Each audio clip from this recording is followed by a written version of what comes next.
Hi, I'm Lalitha and I'm one of the dietitians. And I'm Chef Paul Shufelt, and today we're going to be doing a beautiful grilled steak with some fingerling potatoes and some grilled asparagus and roasted peppers. Perfect. We've got Alberta beef here. You know, we don't Perfect. need to work too much with it. At the restaurant, actually, we just keep it very simple. We'll do salt and pepper. But for at home, maybe a little more punch, a little more flavor. I like to reach for lean parents. We don't need a lot of it on there.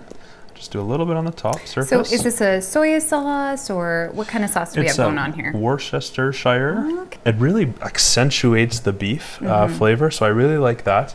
And then being a Montrealer growing up, a little bit of Montreal steak spice, a little bit of great flavor, and really just accentuates the beefiness again, and really kind of brings out all those good steak flavors. So this is essentially a marinade we're creating This right is here. It's almost sort of a hybrid between a marinade and a rub, and we were talking about that. But you know, a marinade tends to be oil, vinegar, flavorings, and the meat or protein is immersed right in it. A rub tends to be just dry and mixture of herbs and spices that are kind of worked into the surface of the meat. Both of them have their benefits. Right. From a cooking standpoint, rubs are nice because you get a pretty good surface flavor, and you're avoiding any extra fat or sugar in there for the most part. Cause those cancer-causing chemicals, the carcinogens. You bet. And becomes difficult, grilling. You're just Right. having to move it constantly to avoid that charring that you're worried about.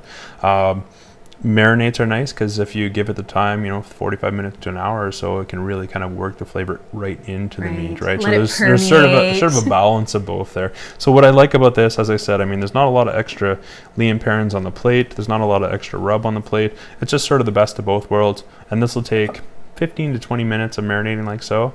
You're going to have a good punch of flavor. A lot of people shy away from red meat. They think it is not necessarily the best type of meat to have in their diet, but red meat is okay in moderation.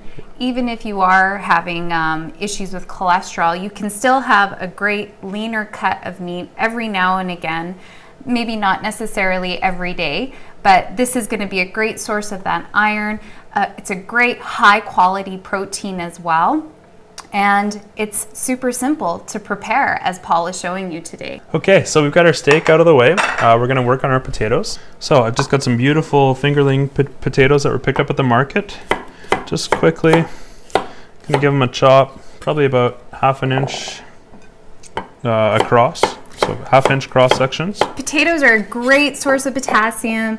What I love that you're doing right now is that you're not peeling the skin off. You don't which need is to. Great. Just give them a quick wash and we're good to go. And the skin is also a fiber component of this potato as well. In the skin of potato, we also find vitamin C, so we're getting lots of nutrients from these potatoes. You bet. And with little guys like this, do you really want to sit here and peel all the potatoes? No. Again, all about time-saving techniques that are useful. Yeah. Maybe it was just the lazy chef and me coming out. Okay, so we've got probably about 2 cups of potatoes we're going to do here. And again, I'm not worried about perfect cuts. I want them to be roughly the same size so that they cook about evenly. But no one's going to judge us too harshly if we're not cutting perfect cuts. I'm going to take an onion, just quickly cut it in half.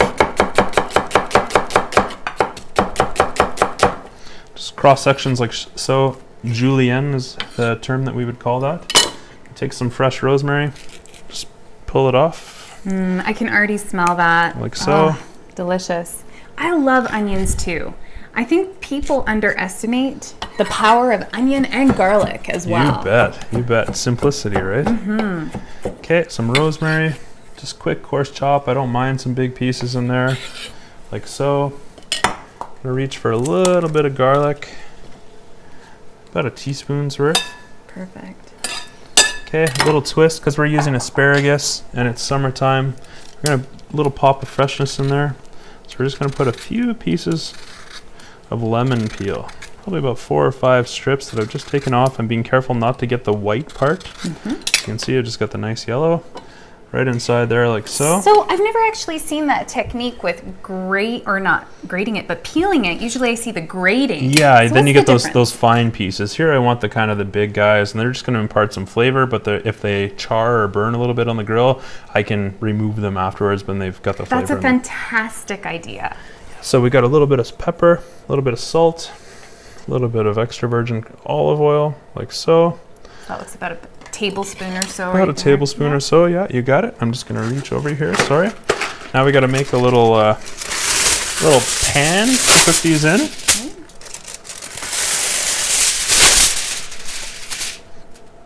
Can you just hold that for a quick sec? Absolutely. Thank you so much.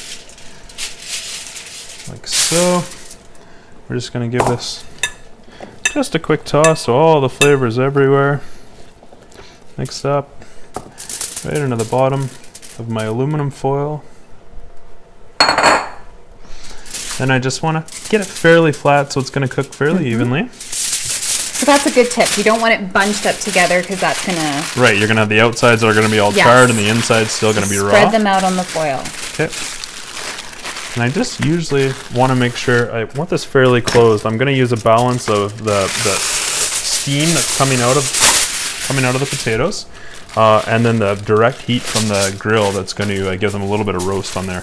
So I want to close it up. Perfect. Just like so.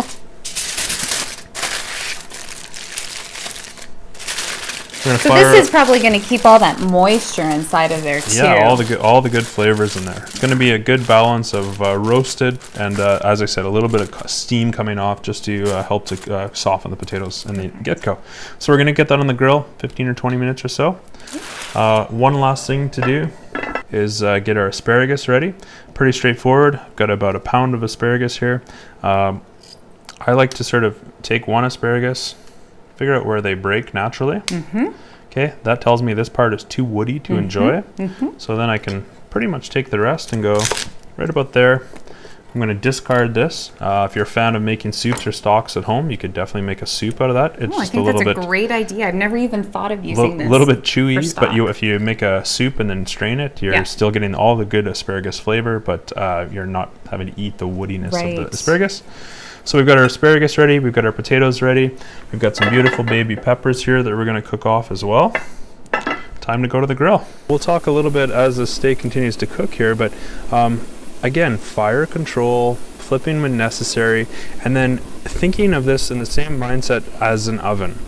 We talked about this, a broiler or a grill that we're working with has heat from the bottom. It's no different than your oven. When it's open like this, it's a grill. If I close this, it now behaves like an oven. And I'm actually cooking on the top and the bottom as well. So what I want to consider is if I'm getting to the point where I've got the color and the look that I want on my steak, remove it from the direct heat. Almost every grill you can buy out there nowadays has a top rack. Use that to your advantage. So when this reaches that sort of rare to medium rare stage, I'm now going to pull it up to the top of the grill and close the lid and let it behave more like an oven and allow it to just kind of cook through evenly rather than that strong charring from the bottom, which ends up creating that sort of hockey puck that's unenjoyable for anyone. And I think that's such a great tip because most individuals, I think, feel like they need to keep it on this bottom part here and always expose it to that fire and direct heat. You bet, and that's completely unnecessary. I like to sort of get my grill marks and then move it up to the top of the grill. Even an option is to finish it off in the oven. If you happen to be working with your oven, put it on a pie plate with a rack and throw it in the oven for a couple of minutes so that you're not worried about, you're getting that even heating from all around the outside of the oven rather than just that direct heat from the bottom. And that's going to prevent all of that charring. And we have an example here of even some toast. So the meat has some burnt char, this toast has some burnt char. The same type of carcinogens are present on this toast as are in the meat here. All of this stuff is not good in terms of our health. These are all cancer-causing types of chemicals here, and we want to reduce that as much as possible. So what I'm hearing from you, Paul, is avoid excessive heat. We want to make sure that we're getting a little bit of a marinade on our steak as well to prevent carcinogens. You bet. Avoid excess fat dripping onto that flame as well, and sugar. Yeah, and you just touched on sugar, and that's really important as well too. So many people love a good barbecue sauce on their steak or their burgers.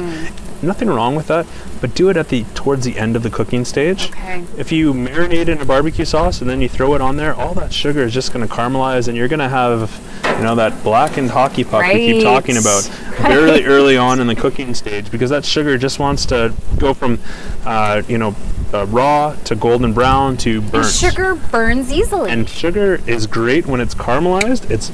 That tastes very bitter and unappealing when it's burnt. So you really want to avoid that. So we have this beautiful plate. It's so vibrant in color. We have the grilled peppers, yellow and red, chock full of vitamin C. We have our green, beautiful asparagus, high source of fiber. And then we have our steak, and Paul, you can talk about that. So we have a beautiful Alberta steak, finished with a little bit of Leon Perrins and a little bit of Montreal steak spice, really simply flavored.